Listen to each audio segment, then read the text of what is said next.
Halo teman-teman, jumpa lagi di podcast Pustakawan Bank Indonesia. Bersama saya Cime yang akan menjadi podcaster pada episode kali ini. Nah teman-teman, di dunia yang teknologinya semakin maju nih seperti sekarang ini, pernah nggak sih kalian terpikirkan tentang peran ataupun profesi yang di satu sisi merasa dimudahkan dengan adanya teknologi tersebut, akan tetapi di sisi lain seakan-akan ditantang untuk dapat tetap mempertahankan eksistensinya di era digital. Nah, hal ini juga berlaku nih untuk profesi pustakawan. Selain kemajuan teknologi itu tadi, dampak pandemi COVID-19 juga memberikan sedikit banyak pengaruh terhadap dunia perpustakaan, termasuk di dalamnya para pustakawan sebagai pengelola. Banyak terjadi penyesuaian dan juga pengembangan di berbagai hal, gak hanya terkait sarana dan prasarana aja yang ditingkatkan dan juga disesuaikan dengan kebutuhan terkini, akan tetapi inovasi dan transformasi itu juga dibutuhkan nih dari para pustakawan sebagai pengelolanya. Nah, menyikapi hal tersebut, di podcast kali ini saya nggak sendiri karena kita akan ngobrol dengan narasumber yang akan sharing dan membagikan pandangannya berdasarkan pengalaman serta wawasan beliau terkait peran inklusif pustakawan di era digital.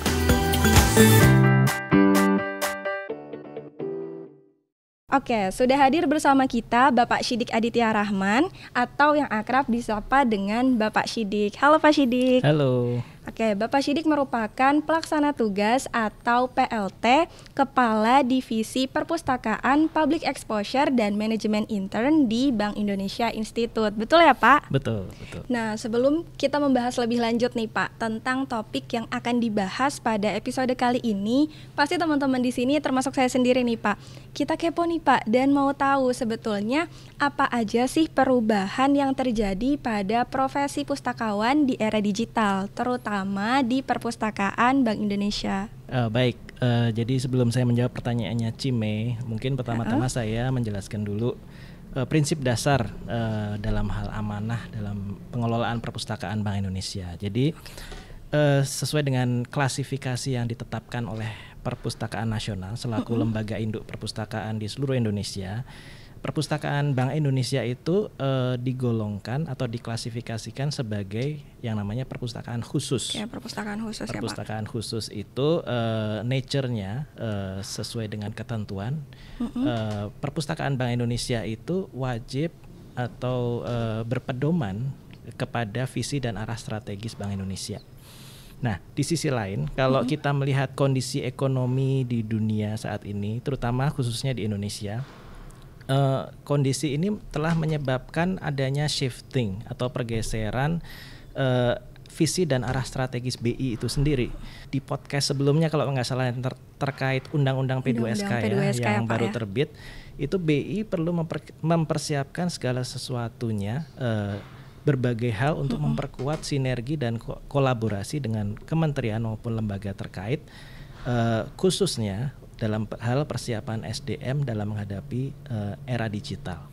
Nah, ngomong-ngomong masalah arahan strategis SDM atau sumber daya manusia, saya jadi ingat nih dalam berbagai kesempatan Gubernur Bank Indonesia Bapak Peri Warjio itu mengungkapkan atau mengemukakan ada 3 hal yang menjadi yang harus diinternalisasi oleh seluruh pegawai termasuk pustakawan dalam pekerjaan sehari-hari.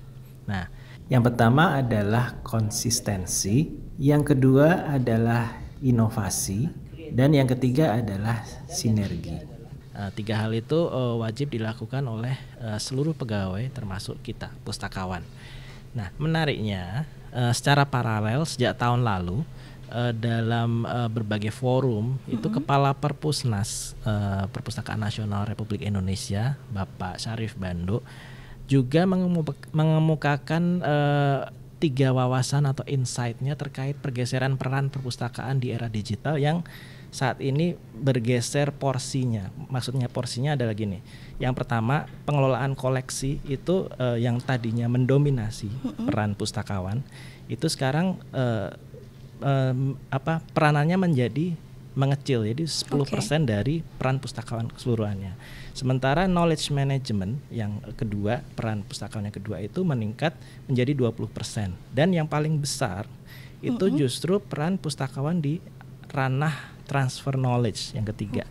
Nah, jadi ada sama-sama tiga wejangan Gubernur Bank Indonesia dan 3 wawasan atau insight dari Kepala Perpusnas. Nanti kita bicarakan lebih lanjut irisan dari 3 hal ini. Oke, nah menarik sekali nih Pak. Seperti yang Bapak jelaskan tadi bahwa di era digital ini peran dan kontribusi pustakawan harus berubah, di mana justru persentase terbesar itu lebih kepada transfer knowledge ya Pak ya.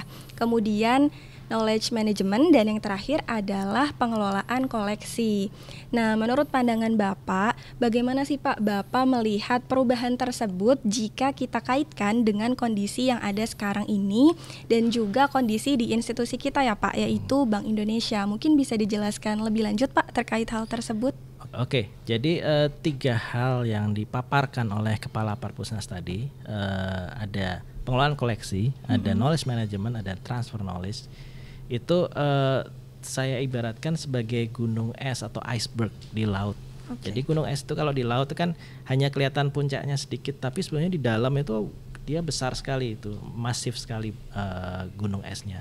Nah, ini bisa kita paralelkan, artinya yang kelihatan di atas itu tadi hanya pengelolaan koleksi. Itu yang bisa dilihat oleh semua orang menjadi ciri khas pustakawan, bahwa pustakawan itu kerjaannya hanya mengelola koleksi buku atau mengelola informasi e-book dan sebagainya. Padahal pekerjaan yang paling besar tadi yang ada di bawah permukaan laut tadi. Jadi ada knowledge management dan transfer knowledge. Nah, saya agak khawatir juga karena ternyata berdasar pengamatan saya di perguruan tinggi khususnya ilmu perpustakaan itu knowledge management dan transfer knowledge itu jarang diajarkan. Nah, Cime sendiri kan dari ilmu perpustakaan kan. Nah, tapi apakah di perguruan tinggi pernah diajarkan tentang 2 hal itu? Saya yakin jarang sekali. Jarang sekali. Walaupun memang ada beberapa yang sudah maju ke arah sana.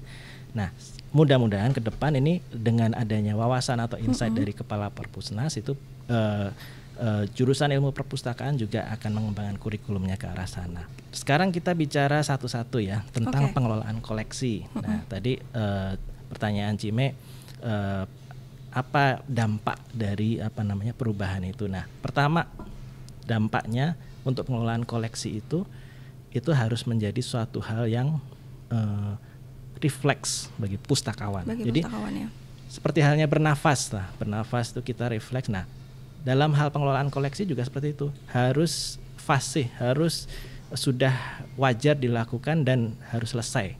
Nah, ini paralel atau sangat sejalan dengan wejangan Gubernur BI tadi yang konsistensi atau dengan kata lain get things done.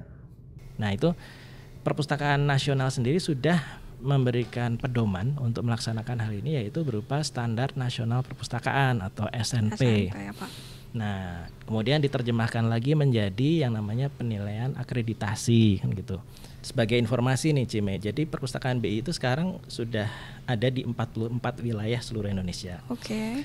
Alhamdulillah sampai saat ini 75% itu sudah diakreditasi oleh Perpusnas. Nah, jadi itu karena dalam keseharian kami Pustakawan BI itu melaksanakan 6 aspek dalam operasional, yaitu yang pertama adalah layanan yang bertata kelola, yang kedua adalah manajemen koleksi, yang ketiga manajemen fasilitas, yang keempat kemitraan strategis dengan perpustakaan atau lembaga lain, yang kelima kegiatan literasi, dan yang keenam adalah peningkatan kompetensi pustakawan. Nah, keenam aspek ini yang harus menjadi darah daging atau refleks dari Pustakawan BI.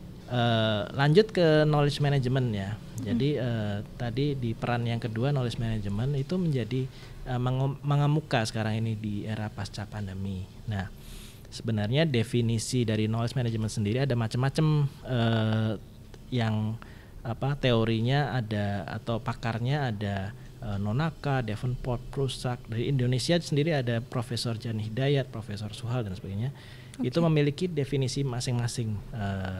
Cuma yang paling mudah diterima atau paling mudah dinalar itu knowledge management itu adalah mengenai delivering the right knowledge to the right people at the right time.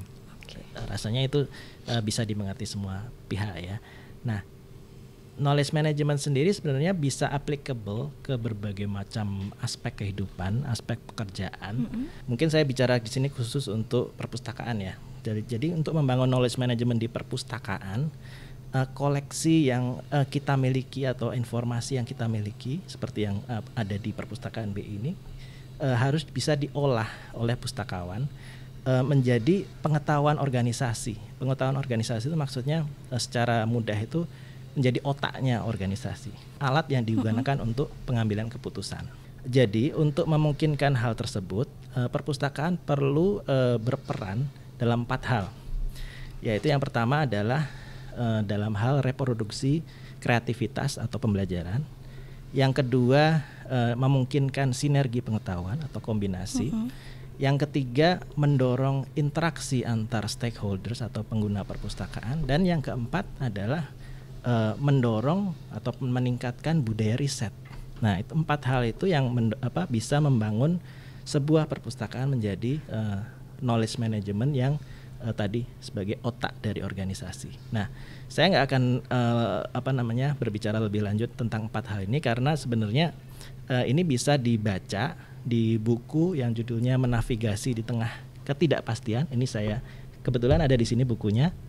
Nah, ini sebenarnya terbitan Perpustakaan Bank Indonesia, bebas diakses dan bisa di-download secara gratis di websitenya Bank Indonesia. Oke, dan selain itu juga nih ya Pak ya, buku tersebut bisa diakses melalui aplikasi perpustakaan digital IB Library yang dapat teman-teman download di App Store ataupun di Play Store. Betul ya Pak ya? Betul. Dan selain itu juga teman-teman bisa nih mengakses IB Library melalui versi websitenya yang dapat diakses melalui link berikut ini. Oke, kembali lagi nih Pak ke topik kita terkait knowledge management itu sendiri. Kenapa sih Pak hal ini tuh menjadi penting dan bagaimana sebetulnya kaitan antara knowledge management itu dengan peran perpustakaan khususnya terhadap lembaga? Jadi knowledge management tadi saya sudah cerita menjadi penting menjadi semakin penting sebenarnya di era pasca pandemi karena sebenarnya satu faktor, yang namanya VUCA. VUCA itu volatility, uncertainty, complexity, dan ambiguity. Nah, seluruh negara di dunia saat ini, termasuk Indonesia, sedang mengalami kondisi ketidakpastian yang semakin meningkat. Nah, ada perang Rusia-Ukraina, ada climate change atau perubahan iklim, ada kesenjangan yang semakin besar baik di ekonomi maupun pendidikan. Dan seperti yang pernah dibahas di podcast sebelumnya, Google, sang raja teknologi, sekarang sedang digoyang oleh yang namanya ChatGPT. Nah, semuanya sedang mengalami disrupsi seluruh dunia. Bahkan perusahaan-perusahaan startup yang 5 tahun yang lalu mendisrupsi pasar, kini justru terdisrupsi oleh berbagai bisnis model terbaru. Nah, jadi perubahan itu terjadi begitu cepatnya dan kita tidak bisa hindari itu. Dan satu-satunya kunci untuk survive di era VUCA ini adalah adaptasi. Semua organisasi harus bisa beradaptasi, cepat menyesuaikan diri dengan perubahan yang ada di lingkungannya. Bagaimana caranya? Seperti manusia lah, organisasi itu harus mampu belajar, menjadi learning organization, meningkatkan kapabilitas otaknya. Tadi otaknya adalah knowledge management. Ya. Dan belajar tidak harus dari training saja, tapi di dalam pekerjaan kita sehari-hari, dalam proses pengambilan keputusan itu juga kita bisa belajar.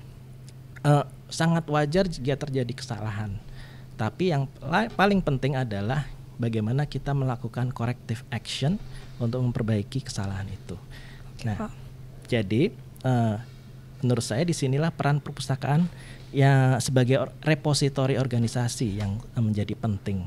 Repositori ini maksudnya tempat penampungan, tidak hanya untuk menampung koleksi fisik seperti buku atau e-book dan sebagainya yang bersifat eksplisit, tapi perpustakaan juga harus bisa menampung yang namanya tacit knowledge. Tacit knowledge adalah pengetahuan yang ada di benak pegawai, harus mampu difasilitasi oleh pustakawan agar bisa tertuang dalam berbagai media. Medianya bisa macam-macam. Ada riset, ada artikel, ada blog, ada vlog, ada podcast seperti ini. Kita lakukan sekarang ya Pak ya. Lalu ada rekaman pelatihan, seminar, lalu bedah buku dan sebagainya.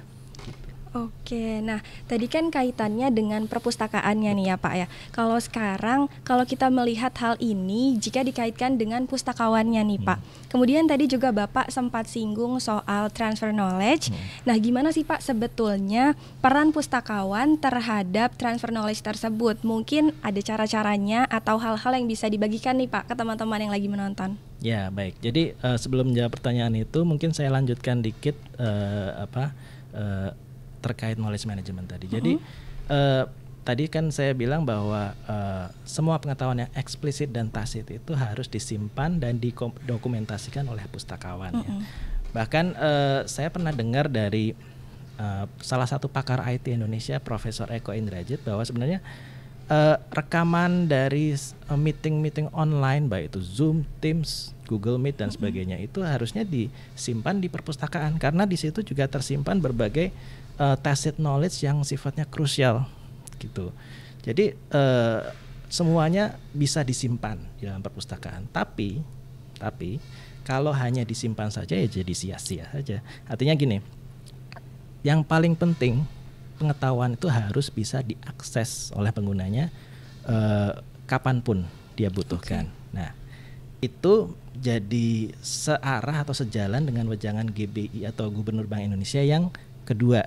Jadi pustakawan itu membantu usernya atau stakeholdersnya untuk mencatatkan inovasi atau legacy yang dapat diakses atau pengetahuan yang dapat diakses oleh pegawai lain, terutama generasi selanjutnya yang mungkin membutuhkan referensi terkait legacy itu.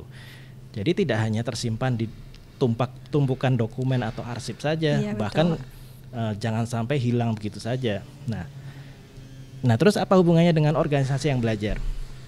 Jadi dengan adanya perpustakaan sebagai repositori yang mudah diakses, maka pembuatan atau proses pengambilan keputusan itu tidak harus mulai dari nol lagi, atau istilahnya itu reinventing the wheel. Itu salah sekali.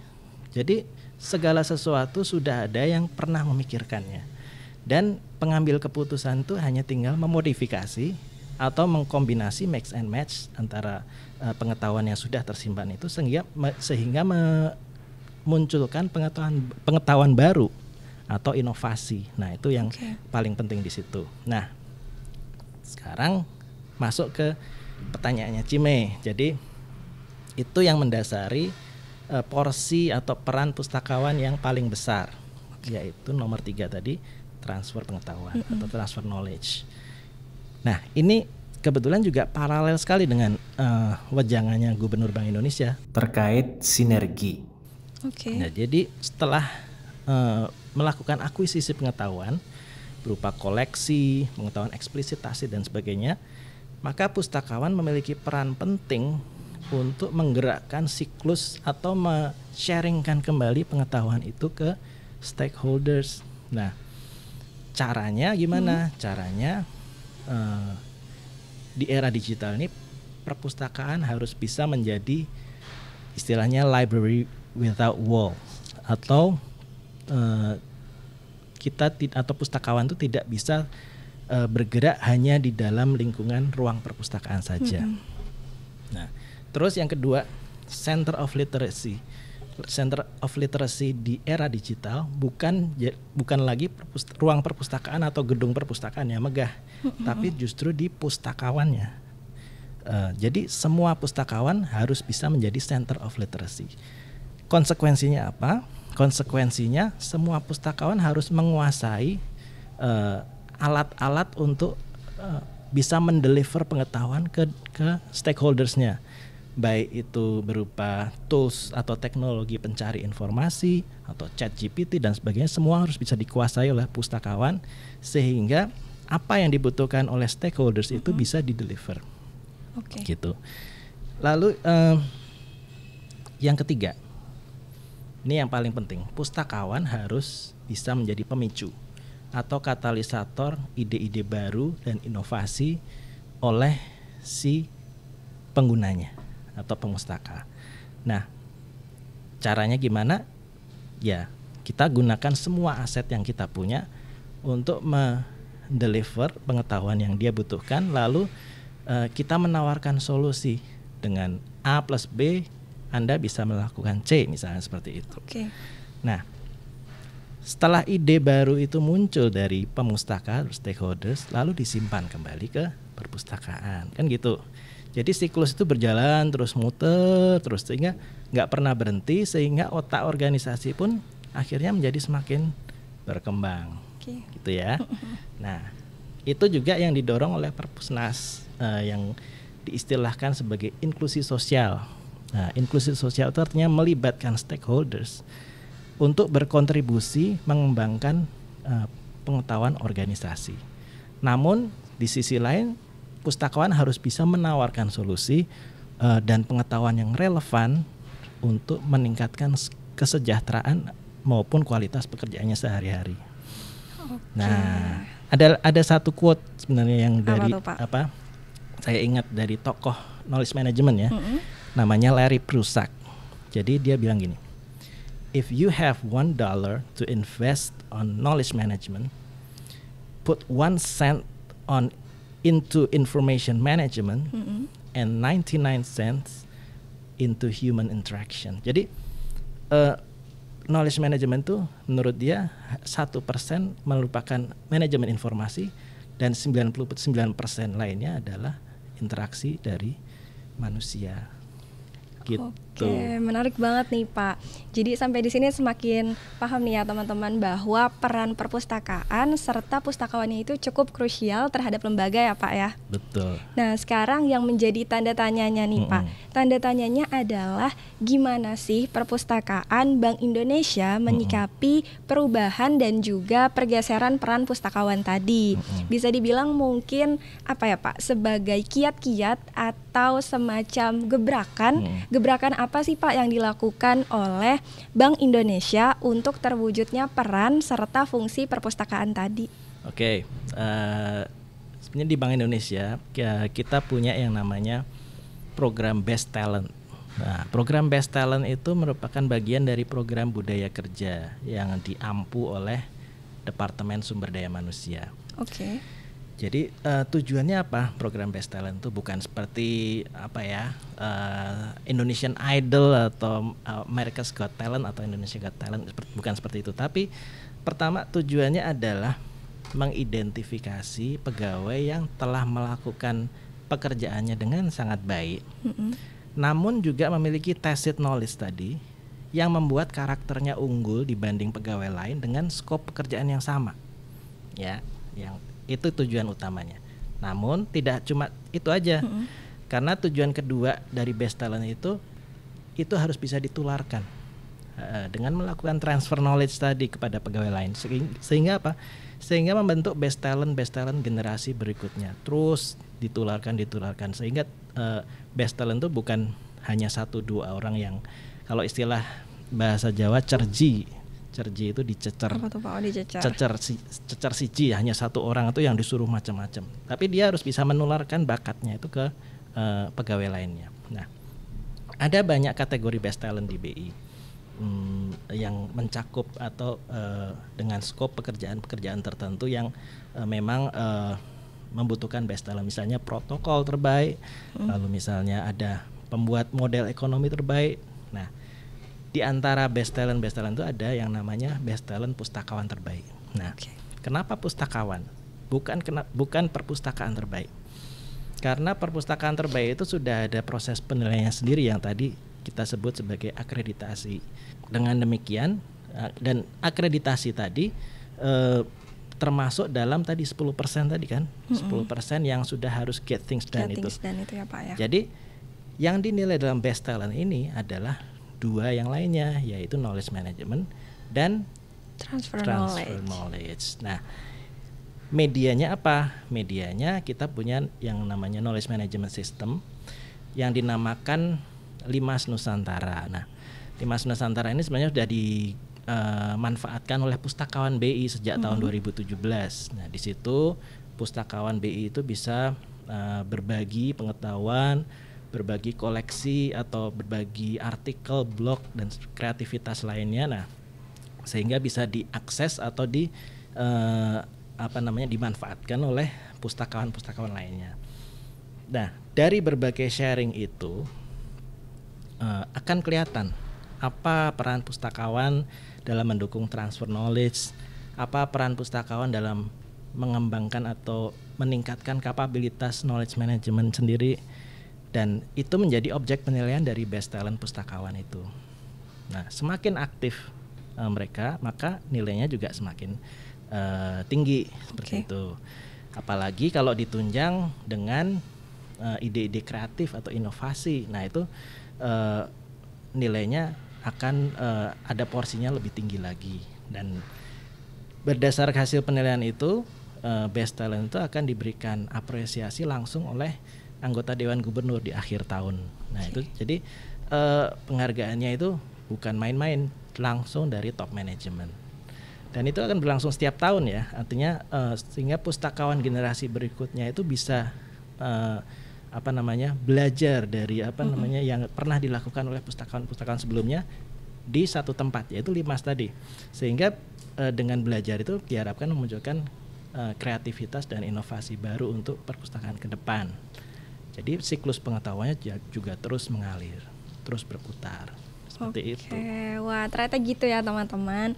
Nah, sebagai pertanyaan terakhir nih Pak, dengan perubahan landscape khususnya di era digital ini, ditambah dengan berbagai upaya yang dilakukan, yang sudah, yang sedang ataupun yang akan dilakukan, sebetulnya apa sih Pak harapan dan dampak positif yang diharapkan nih dari para pustakawan BI ke depan?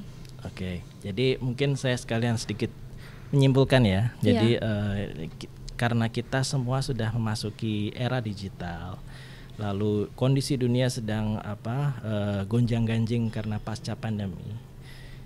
Memang mau tidak mau kita semua harus mengubah cara pandang kita, termasuk di dunia perpustakaan. Saat ini memang terjadi pergeseran peran pustakawan baik di Indonesia maupun dunia. Pustakawan tidak hanya berperan untuk mengelola koleksi saja di dalam ruang perpustakaan, tapi juga diharapkan berperan menjadi pusat literasi yang mampu mendeliver pengetahuan ke stakeholders yang membutuhkan dimanapun ia berada. Pergeseran cara berpikir ini atau pergeseran budaya ini memang suatu hal yang mudah diomongkan, tapi kita terus terang sangat sulit melakukannya.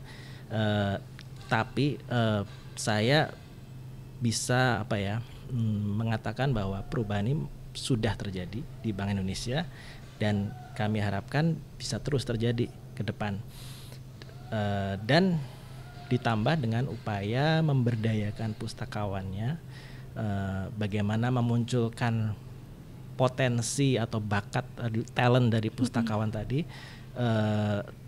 salah satunya melalui program Best Talent, sehingga pustakawan sendiri merasa termotivasi, terapresiasi oleh top manajemen. Nah, ini memerlukan sinergi dengan berbagai pihak. Nah, saya sangat senang sekali kita bisa bersinergi dengan program perubahan budaya kerja. Selain menumbuhkan motivasi, program ini diharapkan juga bisa membuat pustakawan itu semakin berkontribusi dalam mengantisipasi perubahan di dunia sekarang ini, sehingga pada akhirnya mendukung pencapaian visi organisasi sekaligus peningkatan kesejahteraan bangsa. Mantap. Wah, jadi semakin semangat nih teman-teman ya untuk lebih berdampak gitu, khususnya sebagai seseorang yang berprofesi di dunia perpustakaan atau dengan kata lain pustakawan ya Pak ya. Iya. Oke, nah berhubung tadi sudah pertanyaan terakhir nih, gak kerasa nih Pak, ngobrol-ngobrol kita kali ini dengan Bapak Siddiq seputar peran inklusif pustakawan di era digital juga harus berakhir. Terima kasih sebelumnya untuk Bapak Siddiq yang sudah menyempatkan hadir dan ngobrol-ngobrol bareng Cime dan teman-teman yang sedang menonton. Banyak sekali ya teman-teman insight dan juga mungkin ide-ide baru ya Pak yang bisa diambil dari obrolan kita tadi. Sekali lagi terima kasih kepada Pak Siddiq untuk sharingnya. Terima kasih. Terima kasih kasih juga untuk teman-teman yang sudah menonton sampai akhir. Nantikan podcast Pustakawan selanjutnya yang pastinya akan membahas topik-topik lain nih yang gak kalah seru. Terima kasih sudah menonton. Sampai jumpa di podcast Pustakawan selanjutnya.